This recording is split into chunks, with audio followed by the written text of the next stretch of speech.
Bonjour Elodie. Bonjour Laura. Mon client est redevable de l'ISF. Il déclare à ce titre la valeur de sa résidence principale en appliquant un abattement de 30%, comme le prévoit l'article 885S du Code général des impôts. Sa question est la suivante. Peut-il déduire dans les mêmes proportions le prêt afférent à l'acquisition de cette résidence principale, c'est-à-dire en appliquant un abattement de 30%, ou alors peut-il déduire l'intégralité du passif ? Alors, au passif fiscal, effectivement, on peut déduire certaines dettes.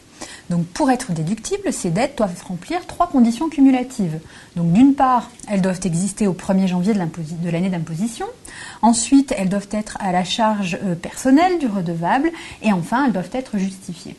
Alors, il existe un régime particulier pour les biens qui sont exonérés. Alors, par exemple, les bois et forêts, eux, sont exonérés à hauteur de 3/4 de leur valeur. Donc, on ne les déclare que pour 1/4.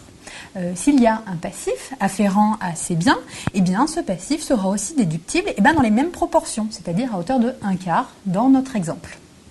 Et qu'en est-il pour la résidence principale ? Alors, l'article 885S du Code général des impôts prévoit qu'un abattement de 30% est effectué sur la valeur vénale de la résidence principale quand il s'agit de le déclarer à l'ISF. Cet article 885S figure dans la section 5 du Code général des impôts, qui s'intitule « Évaluation des biens ».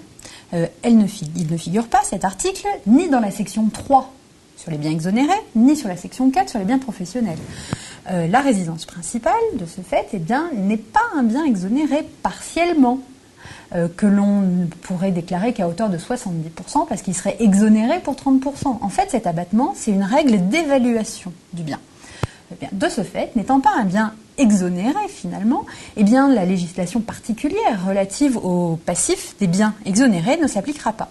Donc ici, même si on ne déclare à l'ISF, à l'actif, que 70% de la résidence principale, le prêt, lui, sera déductible au passif à hauteur de 100%.